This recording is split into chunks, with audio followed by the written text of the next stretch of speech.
The Dark Scrolls. The story begins on a cold February day in the year 1516, within the walls of the Palace of Placentia at Greenwich. Trumpets rang through the air, banners unfurled across the Thames, and the bells of London pealed with rare joy.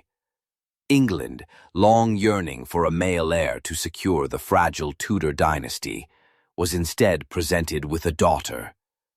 To many, it was a disappointment. To others, it was still a miracle. The child who would one day be known to history as Mary Tudor, or Mary the First of England, came into the world wrapped in both celebration and shadow. She was the first surviving child of King Henry VIII and his Spanish queen, Catherine of Aragon. Though a girl, she was a Tudor, and her very birth was heralded as a sign that the dynasty might yet flourish. Mary's early years were bathed in splendor, but also steeped in expectation.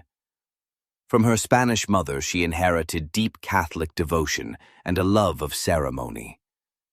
From her father, the king, she inherited a sharp intelligence, a quick wit, and a streak of stubborn pride.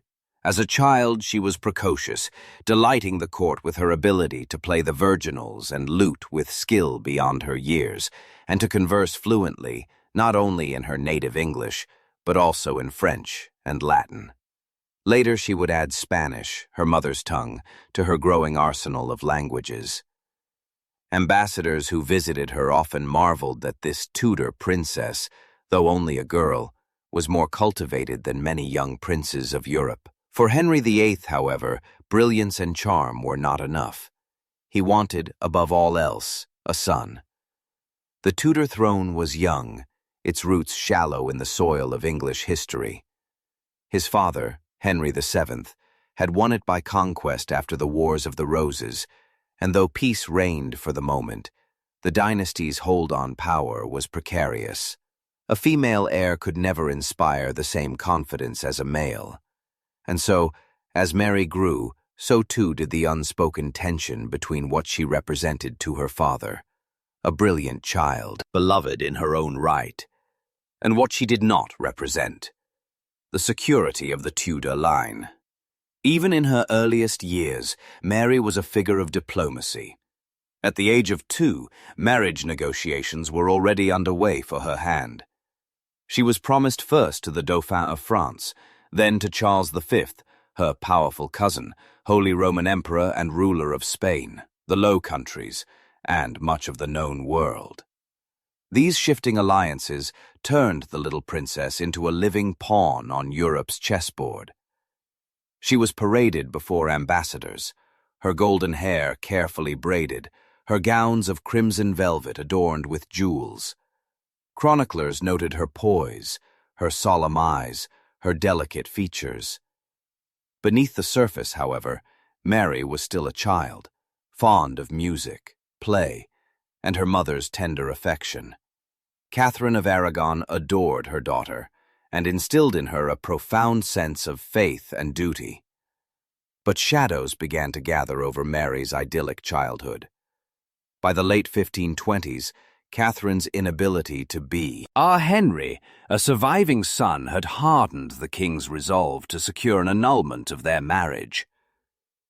Henry's eyes had also turned toward Anne Boleyn, a lady-in-waiting whose sharp mind and ambition inflamed his passions.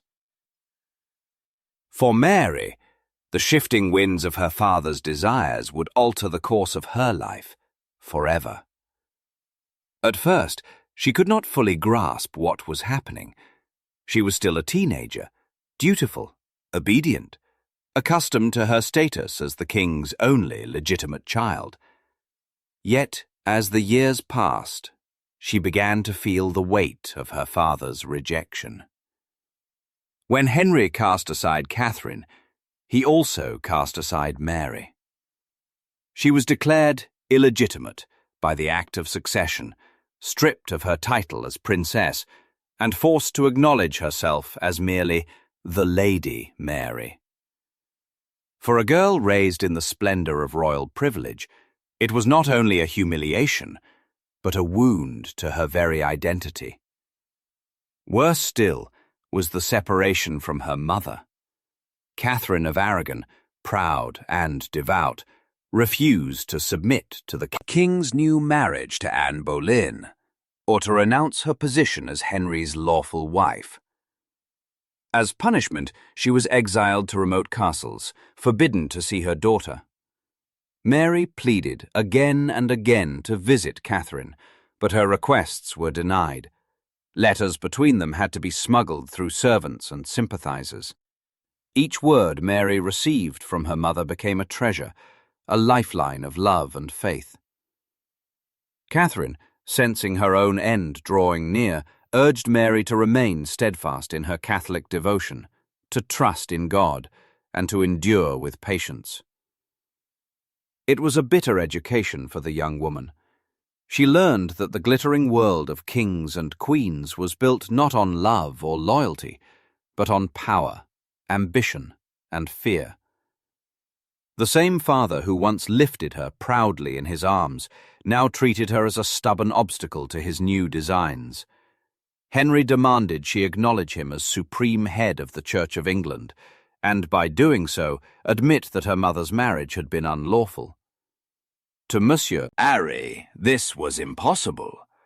To renounce her mother was to betray the woman who had given her life and faith. To deny the authority of the Pope was to reject the very church she had been raised to revere. Thus Mary found herself cornered, caught between the iron will of her father and the dictates of her conscience.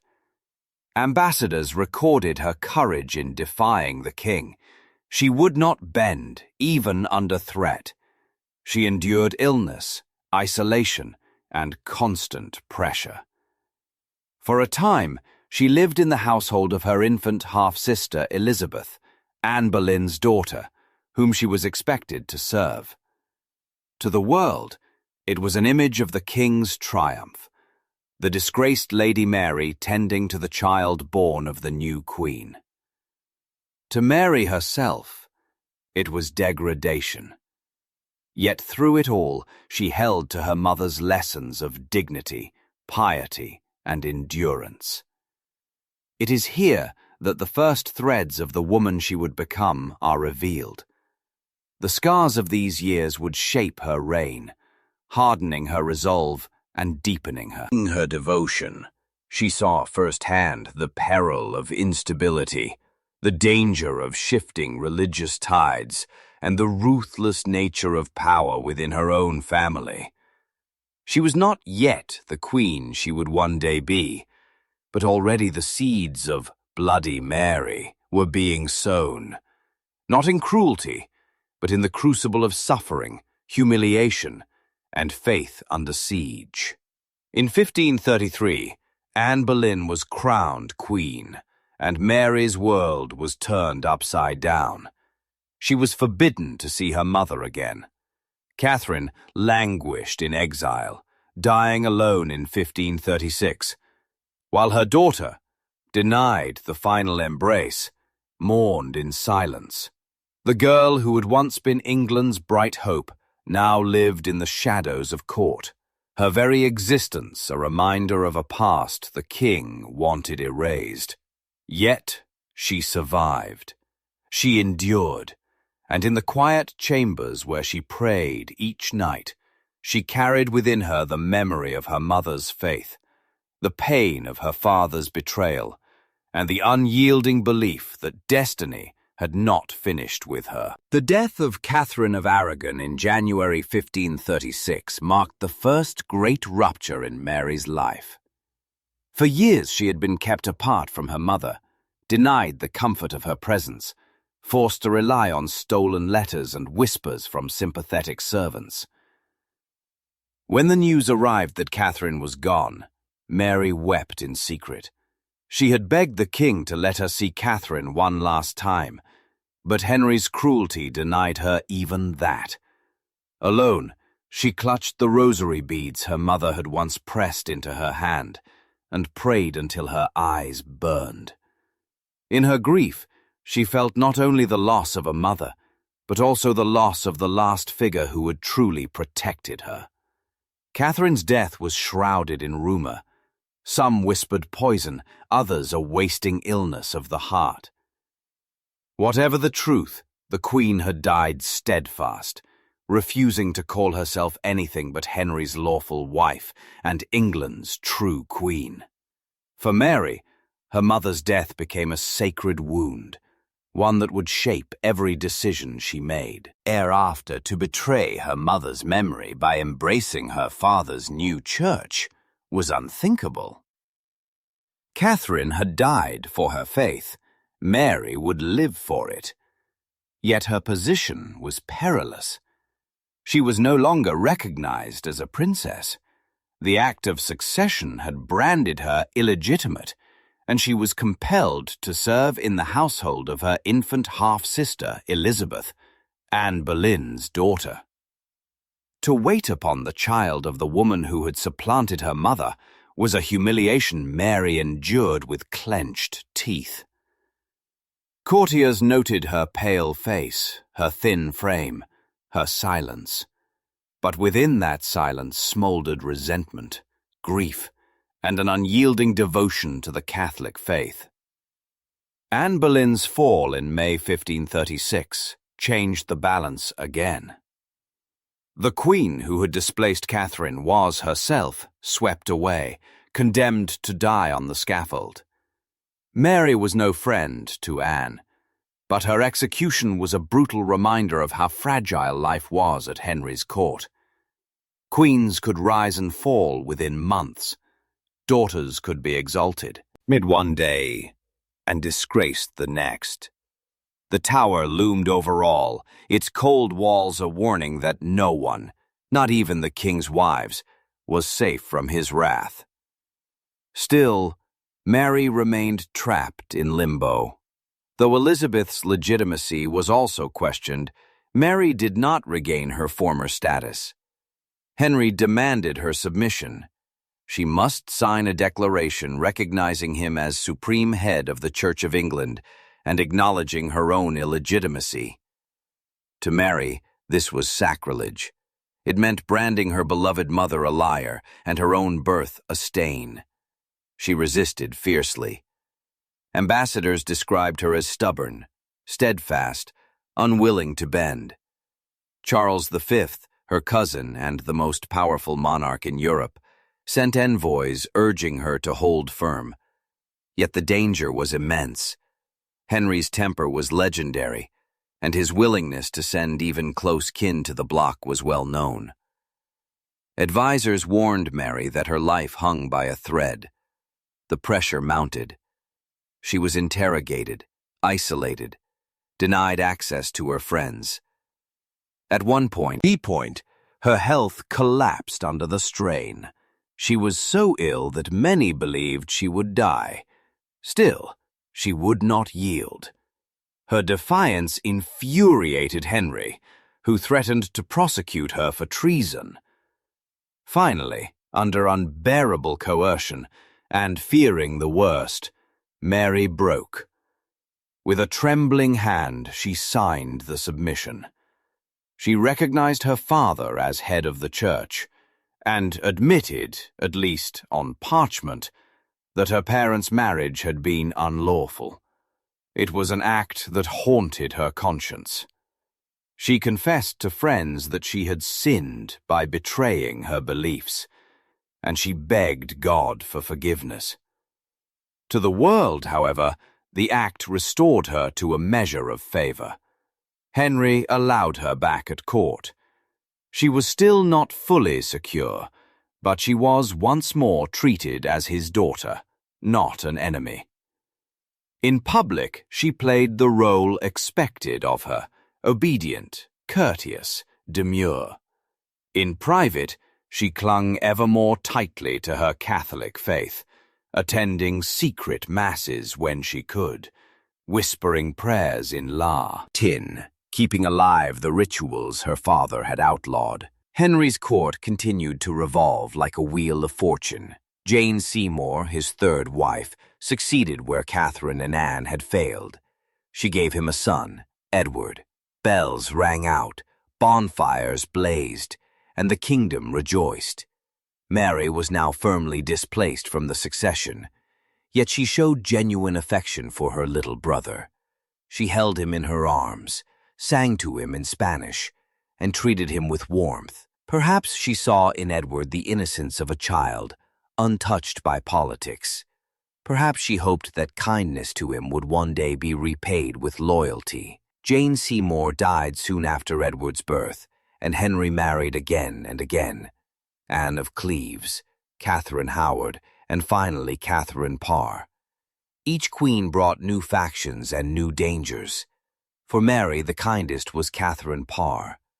Learned, pious, and politically shrewd, Catherine worked to heal the rifts within the royal family. She encouraged Henry to restore both Mary and Elizabeth, Abbot to the line of succession, though their legitimacy remained legally tainted. Catherine also treated Mary with warmth, conversing with her about religion, literature, and governance. For the first time in years, Mary felt the stirrings of familial peace. Still, the danger never vanished. Henry's last years were marked by paranoia and cruelty. The king's once handsome frame grew monstrous, bloated, ulcerous, racked with pain. His temper darkened, and his court became a nest of intrigue. Protestant reformers and Catholic conservatives schemed constantly, each trying to shape the future of the realm. Mary was watched closely. Her refusal to abandon Catholicism made her a potential rallying point for those opposed to Henry's reforms. Yet the king, perhaps softened by age or guilt, allowed her a degree of tolerance. She survived the final years of his reign without falling victim to the Tower's shadow. When Henry died in January 1547, the kingdom passed to 9-year-old Edward VI. March. Y was 30 years old, hardened by suffering, yet still vulnerable. At first, she hoped Edward's youth might allow her influence at court. She had shown him kindness. Perhaps he would protect her. But the reality was harsh. Edward, precocious and devout, had been raised as a fervent Protestant. His regents, led by the Duke of Somerset and later the Duke of Northumberland, were determined to transform England into a Protestant nation. Mary's defiance soon put her on a collision course with her brother's government. She insisted on hearing the Mass in her private household, in open violation of the law. Her chaplains said the Latin prayers forbidden by the new order, and Catholic rituals continued under her roof. Edward pleaded with her in letters, addressing her as his dear sister, urging her to accept the Reformed religion. Mary's replies were respectful but resolute. She could not betray her soul. The council grew alarmed. Mary's household became a focal point for Catholic resistance. Spies reported on her movements, her visitors, her secret priests. Rumors spread that she was in constant communication with Charles V, her cousin, who might intervene with armies to defend her. Northumberland considered arresting her, but the risk of provoking war with the emperor stayed his hand. And so Mary lived in a fragile balance, tolerated but mistrusted, a solitary figure of defiance in a kingdom swept by reform. The strain was immense. Mary lived under constant surveillance, her letters intercepted, her servants questioned. She knew the council debated her fate in whispered chambers, weighing whether she might one day be eliminated as a threat. Yet she stood firm. She rose each morning to hear Mass, even when warned it might bring her ruin. She walked through her gardens with her rosary in hand, reciting the prayers her mother had taught her. Servants who saw her remarked upon her solemn face, her air of quiet determination. At times she feared imprisonment, even death. But her courage never faltered. She remembered Catherine of Aragon's example, a queen who had defied Henry VIII to her dying breath. Mary, too, would not betray her conscience. She was the daughter of a Spanish queen and the granddaughter of Ferdinand and Isabella. Endurance was in her blood. As Edward's reign wore on, Mary's isolation deepened. The boy king embraced Protestant doctrine with zeal. The altars were stripped from churches, the Latin Mass abolished, images destroyed. To Mary, it was desecration. The England she had known as a child, with its incense, its saints, its holy rituals, was vanishing before her eyes. She was like a relic of a fading world, clinging to traditions that the government called superstition. Yet, in her solitude, she became a symbol. To every Catholic who longed for the old faith, Mary was a beacon of hope, a living reminder that the blood of Catherine of Aragon still flowed in England. By the mid-1550s, Edward's health began to fail. His body, thin and frail, wasted from disease. He coughed blood, his strength ebbed, and rumors spread that the boy would not live long. Mary watched the decline with sorrow for her brother, but also with grim awareness of what his death would mean. She was next in line to the throne, named in Henry VIII's will, and restored to the succession. Yet she knew the Protestant faction would not accept her. They would find a way to bar her path.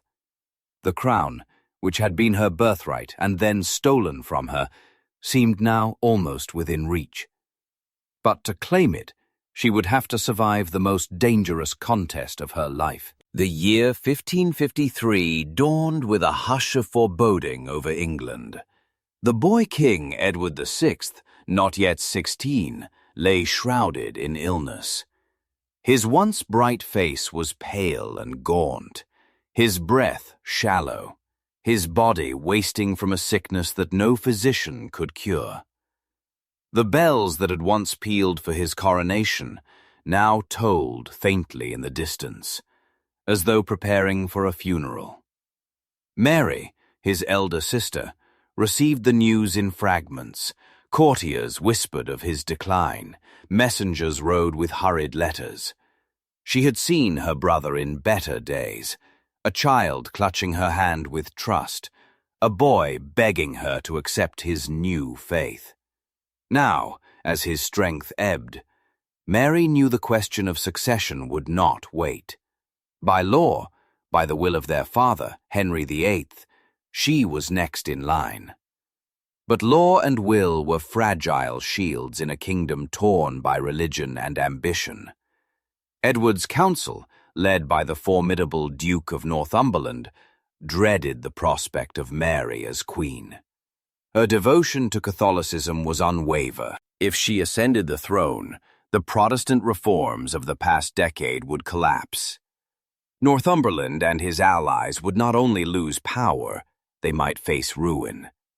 And so, as the young king coughed blood in his chambers, a new scheme was born: to bypass both Mary and Elizabeth and place the crown upon Lady Jane Grey, a quiet, scholarly girl of noble birth and Northumberland's own daughter-in-law.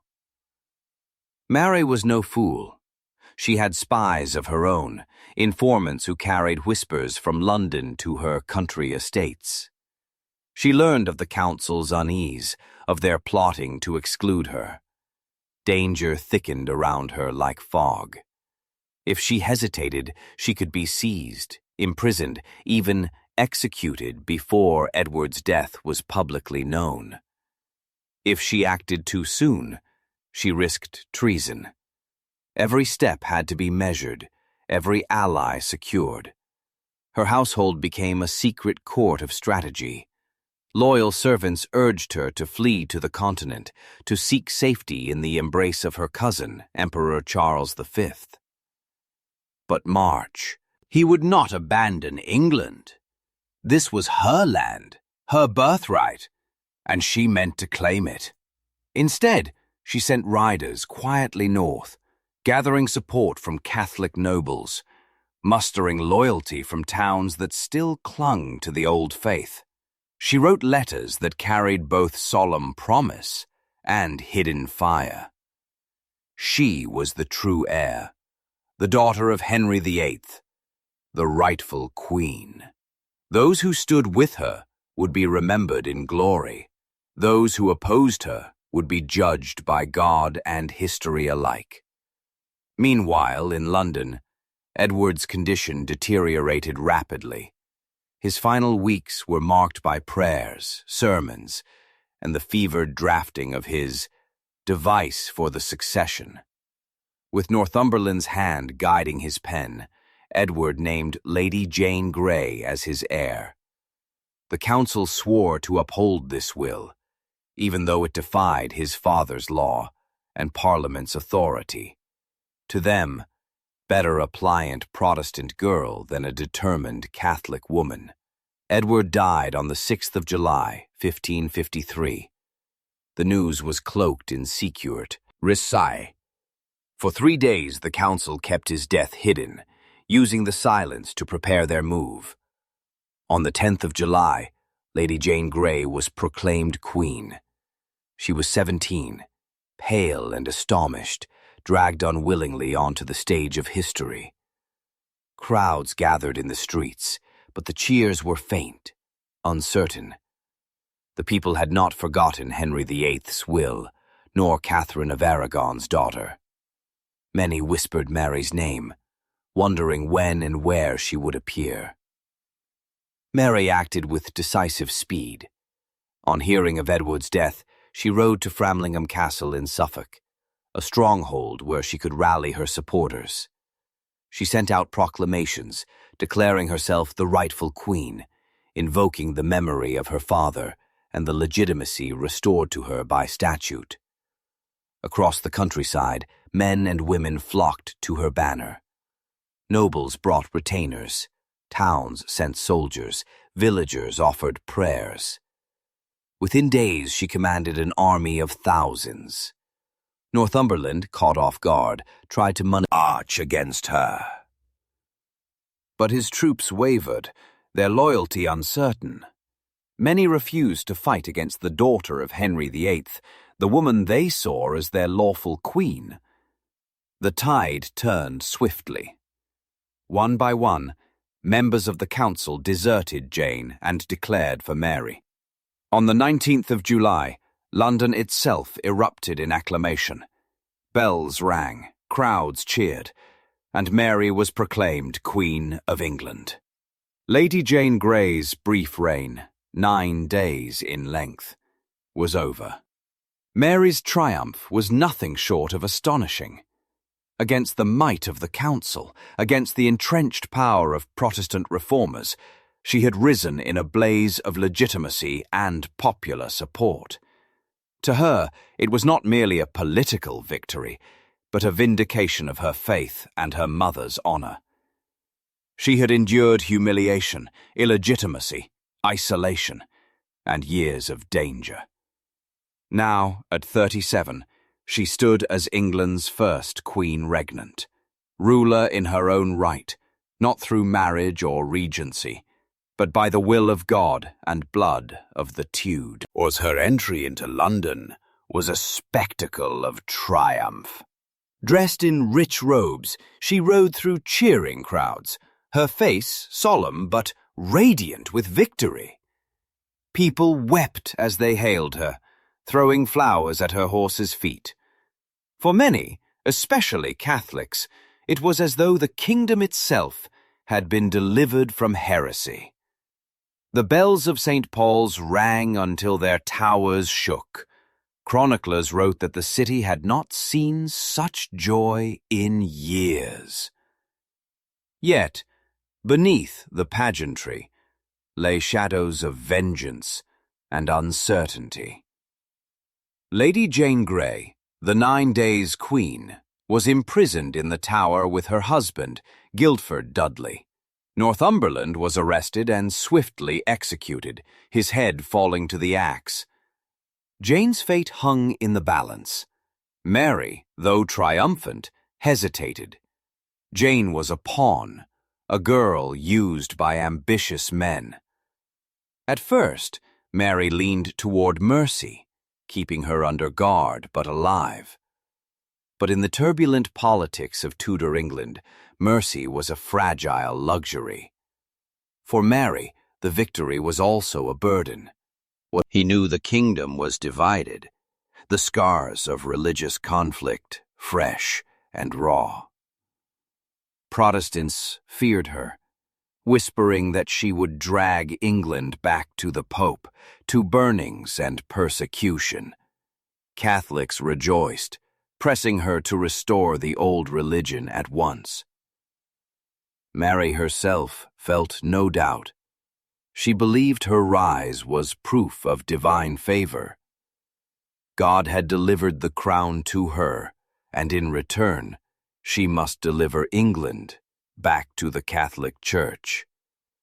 The weeks that followed her accession were filled with proclamations, processions, and the delicate art of securing power. She re-established her mother's household at court, surrounding herself with familiar faces who had shared her years of exile. She recalled exiled Catholic bishops, reinstating them to positions of authority. She ordered the Mass to be celebrated once more, its Latin prayers echoing through chapels that had grown silent. For her, these were not just rituals, but acts of restoration, the healing of a broken order. Yet the challenges were immense. Parliament still leaned Protestant, wary of reversing a decade of reform. The nobility was divided, some willing to bend with the new wind, others determined to resist. Abroad, her cousin, Charles V, offered cautious support, urging her to proceed carefully, to consolidate her rule before making sweeping changes. Mary listened, but her heart was resolute. She would not waver. In her chambers at night, by the glow of candlelight, she must have thought of her mother, Catherine of Aragon, long dead, who had endured humiliation and exile for her faith. Mary had carried her mother's rosary through years of sorrow, and now she carried her crown. To her, the two were inseparable. Her reign would not be merely about ruling a kingdom. It would be about redeeming a legacy, proving that Catherine's daughter could triumph where so many had conspired against her. But with triumph came isolation. Mary was unmarried, childless, and nearly 40. The question of succession loomed.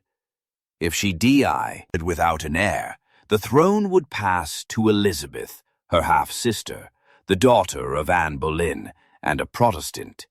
To Mary, this was unthinkable.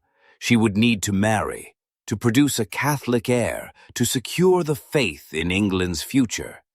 And so, even as the cheers of her coronation still echoed, she began to consider her next move, a marriage that would bind her kingdom to Catholic power, and a policy that would shape her legacy forever.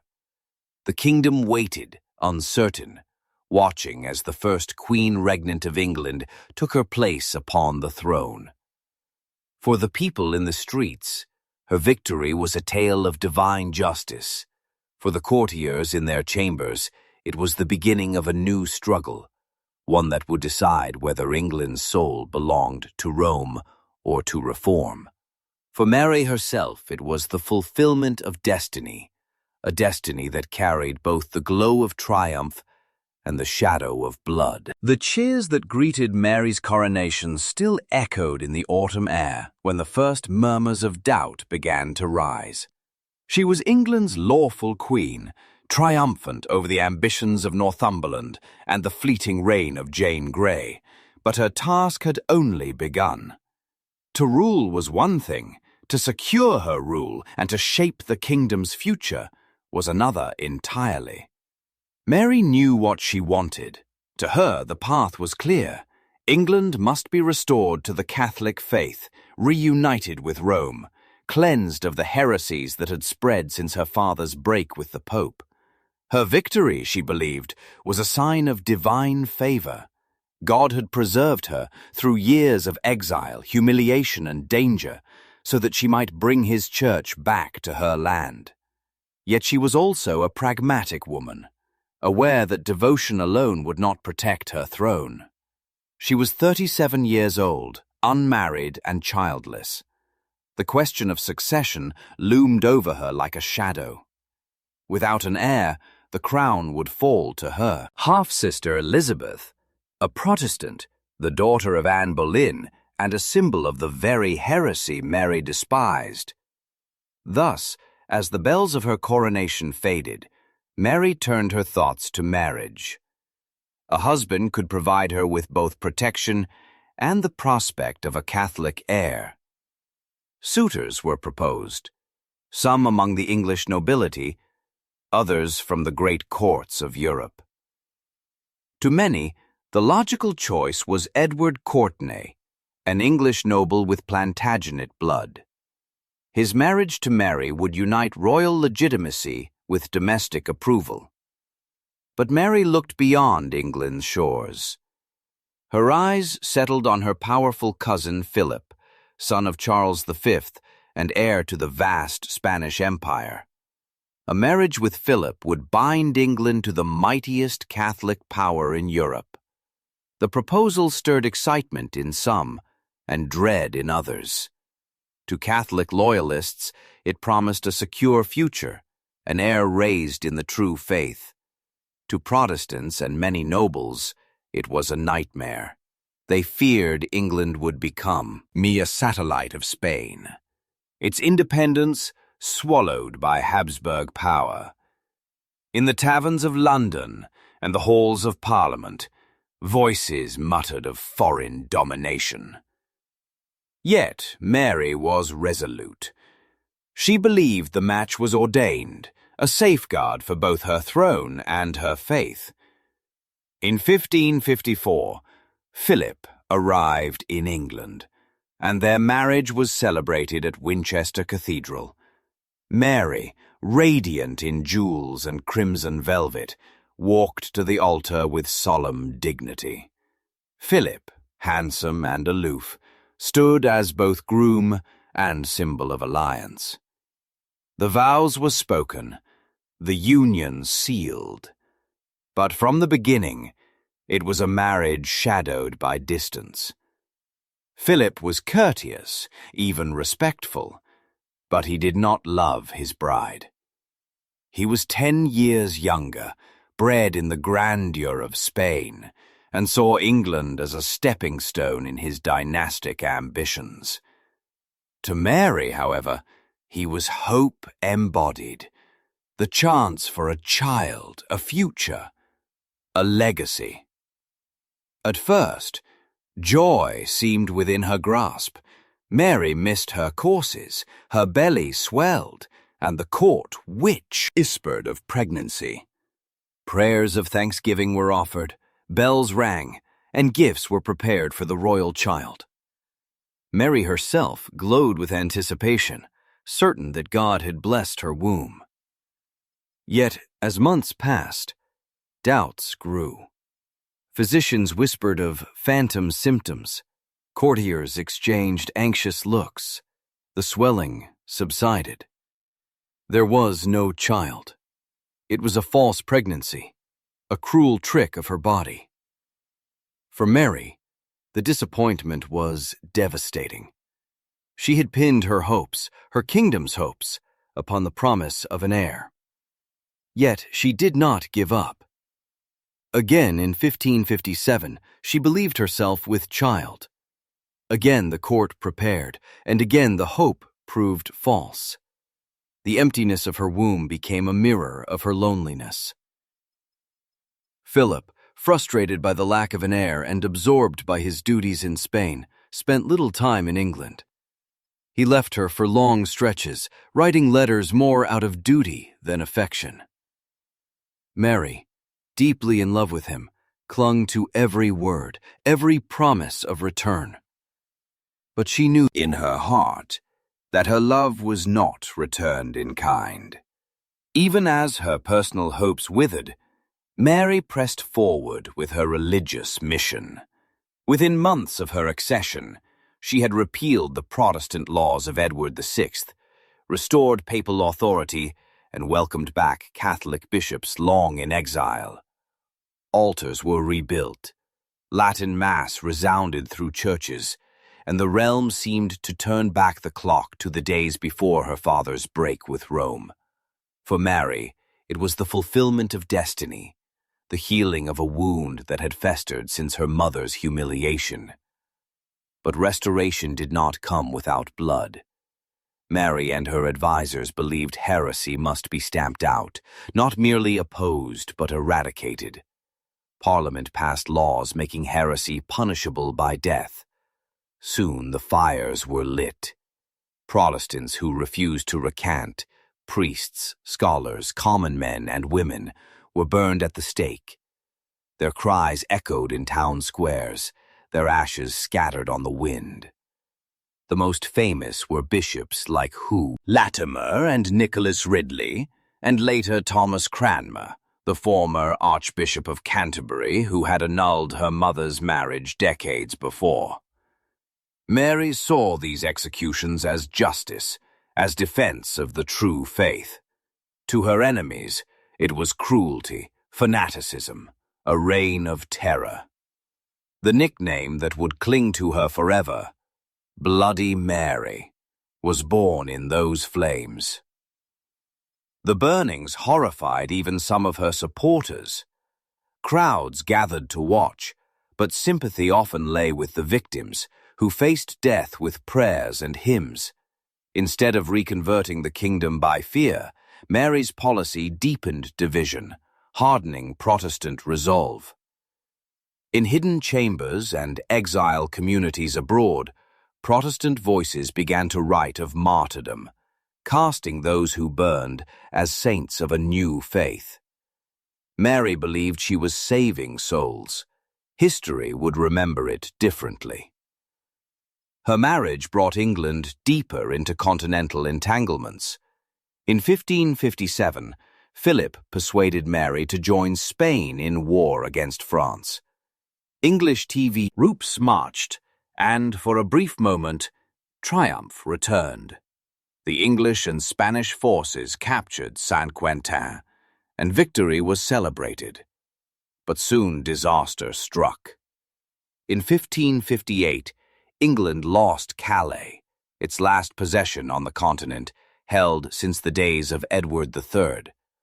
The loss was a humiliation, a symbol of decline, and it struck Mary to the core. She was said to have lamented that when she died, the word Calais would be found engraved upon her heart. Amid these struggles, Mary's health began to fail. Years of stress, phantom pregnancies, grief, and illness took their toll. She grew frail, her face lined with sorrow, her body weakened. Philip visited her rarely, and when he did, it was with formality rather than warmth. Alone in her chambers, Mary prayed with fervor, seeking solace in the faith that had guided her all her life. Yet even prayer could not dispel the weight of loneliness and failure pressing upon her. Her thoughts must often have turned to her half-sister Elizabeth. Once, Mary had considered executing her, fearful of plots that might rally around the younger Tudor princess. Elizabeth had been imprisoned in the Tower, interrogated, watched. But Mary, despite pressure, could never bring herself to spill her sister's blood. Perhaps she remembered their shared childhood, their father's cruelty, their common suffering. Perhaps she feared the consequences of killing an innocent princess beloved by the people. Whatever the reason, Elizabeth lived, and as Mary's health worsened, her sister's shadow loomed larger. By late 1558, Mary's body was failing rapidly. Fever racked her, pain consumed her. She knew she was dying. In her final days, she clung to the hope that she might yet bear an heir, though physicians shook their heads. She longed for Philip, but he remained in Spain, sending only cold letters. Alone, she faced death with the same faith that had sustained her life. On the 17th of November, 1558, Mary Tudor, Queen of England, daughter of Henry VIII and Catherine of Aragon, breathed her last at the age of 42. Her reign had lasted only 5 years, but its legacy would echo for centuries.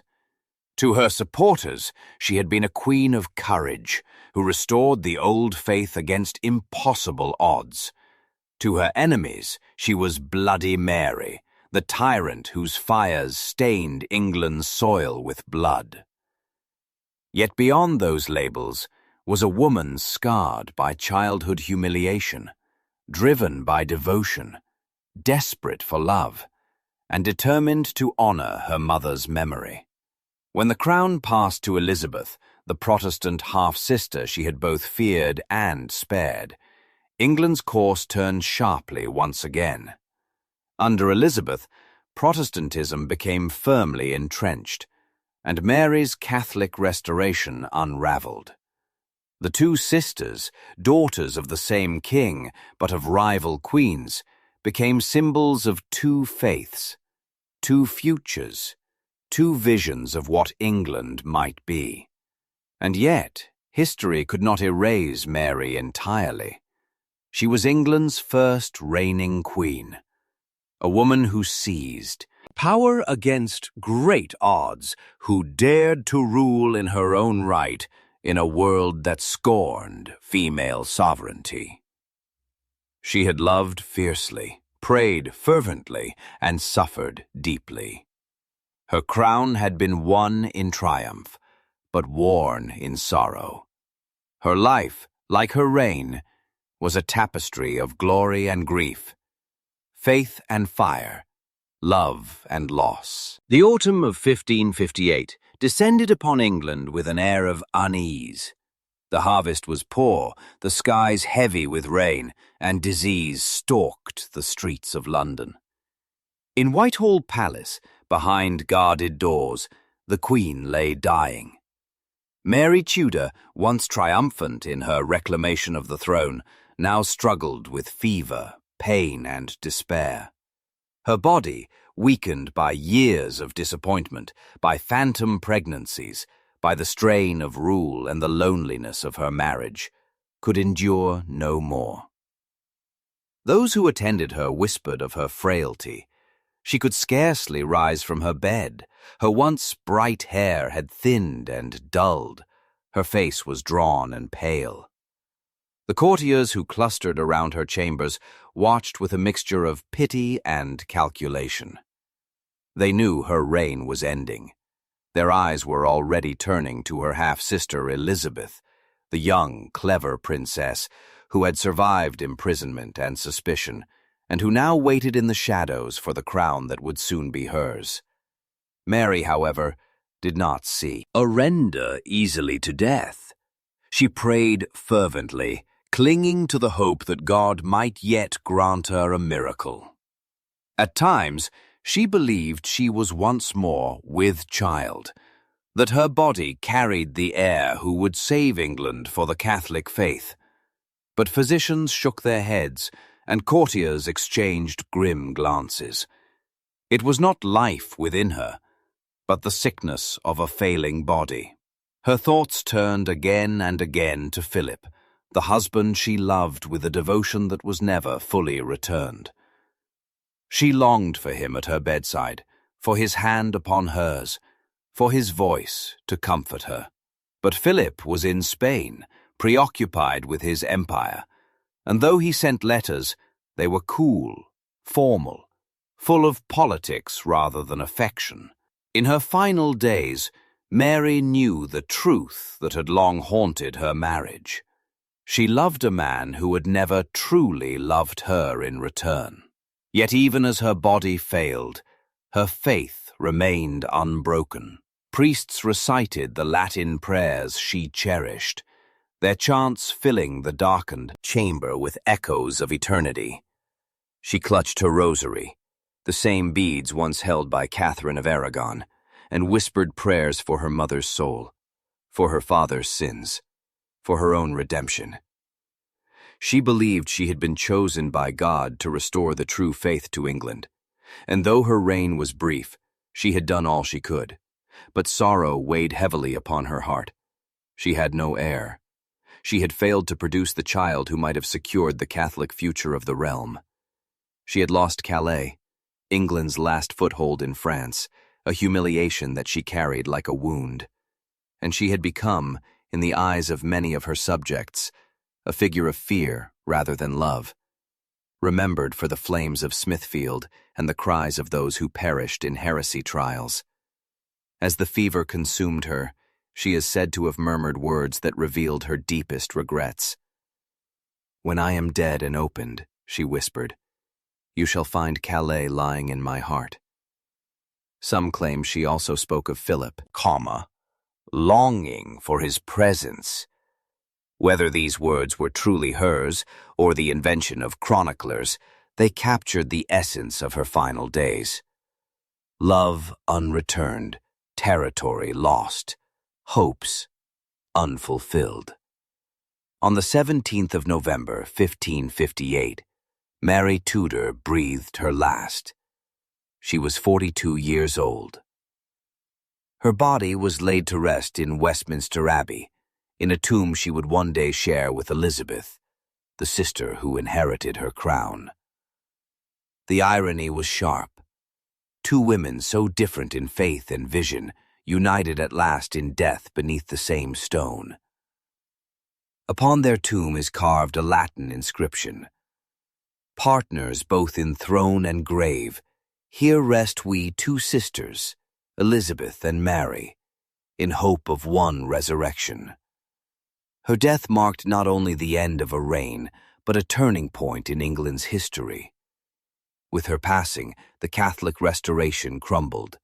Elizabeth ascended the throne, ushering in an age of Protestant ascendancy, maritime expansion, and cultural flowering. The flames that had burned under Mary were extinguished, replaced by the cautious pragmatism of her sister. Where Mary sought to rule with the certainty of divine mission, Elizabeth would rule with calculation, compromise, and an eye to survival. And so, Mary's legacy became one of shadows. To Protestants, she was forever Bloody Mary, the tyrant whose zeal stained the kingdom with blood. To Catholics, she was a martyr of sorts, a queen who had fought valiantly to restore the old faith, undone by circumstance rather than will.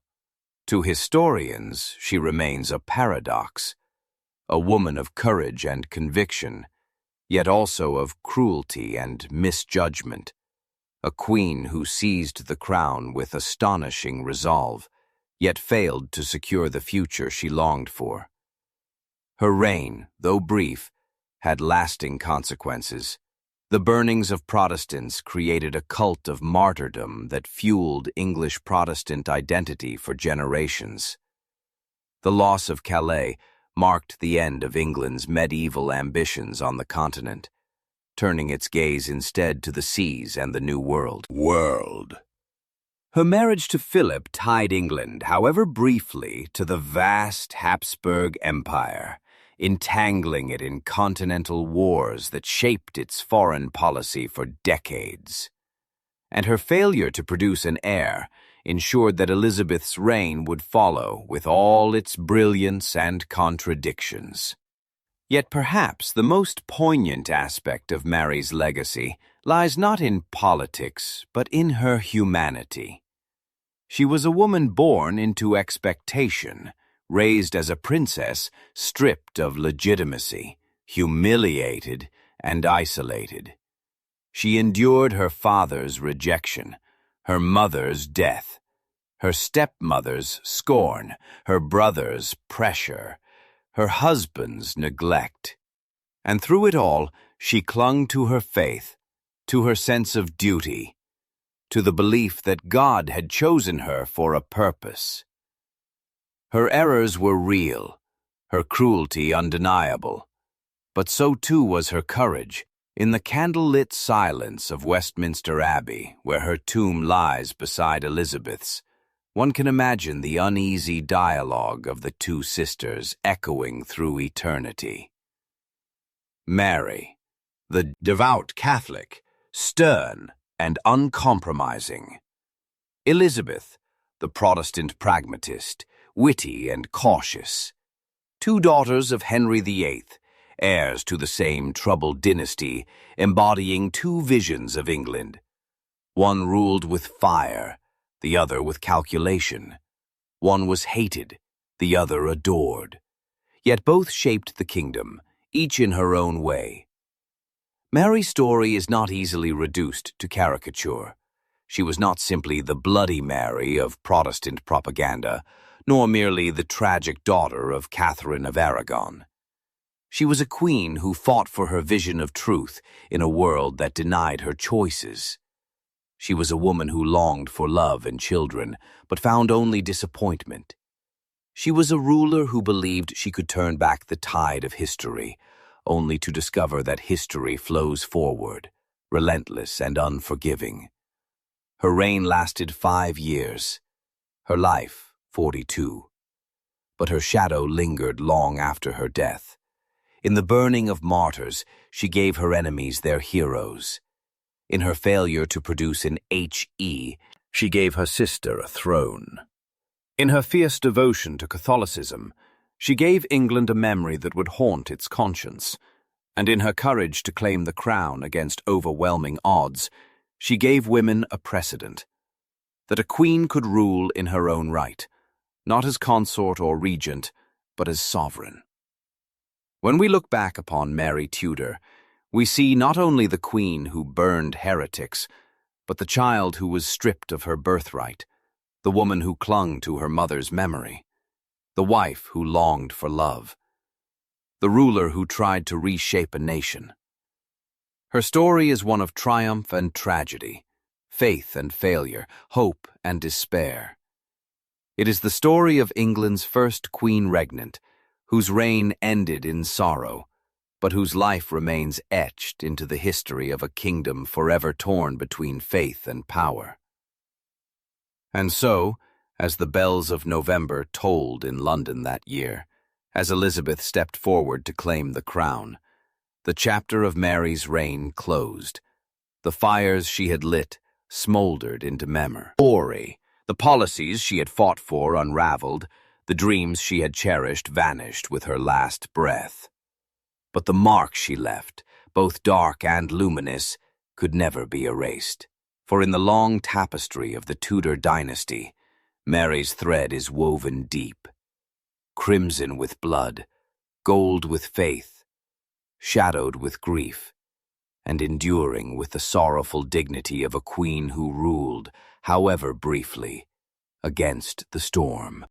Thanks for watching. Subscribe for more.